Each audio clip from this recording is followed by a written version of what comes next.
meron pala yung Redulux, buhay pa pala, may ganito pala. No, hindi, actually, nung pinapanood ko yun, especially kahapon, and pinanood ko ulit yung live, yung first impression nila. Masasabi ko lang is, behind the camera, hindi niyo po nakita kung gaano po kahirap na pagtuunan ng pansin yung pag-e-edit.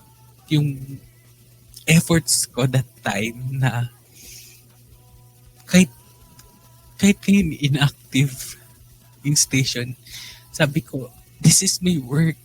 Ito yung kaya kong gawin. Dito ako magaling.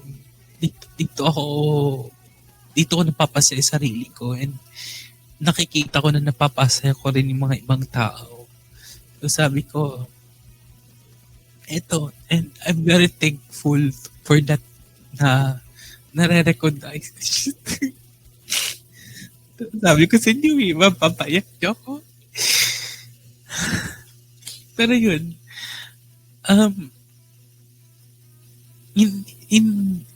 although yun nga na hirap ako, kahit nawalan mo ng, hindi talaga kasi ako tutuloy, nawalan ako. May kunting akong tinira kasi sabi ko, babalik at babalik din yung sigla nito, which is, yes, and sabi ko, it's not there na yung total peak, pero I can see na successful na naitaguyod ko ulit. Oo. Yun. Sabi ko sa inyo.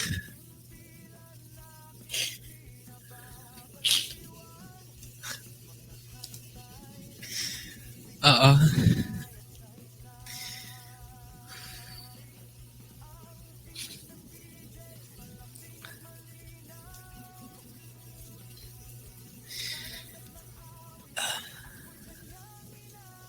Yeah, thank you din. Thank you sa pag-recognize and sa pagkita na meron pa kami. Oo. Thank you. Yes. Ayun nga. Totoo din sinabi ni Amora na to be honest guys, grabe yung effort niya ni Papa Sen. Kahit ilan na lang kami talaga natira noon, ang super busy din ng iba, pati ako. But still, yun, thank you.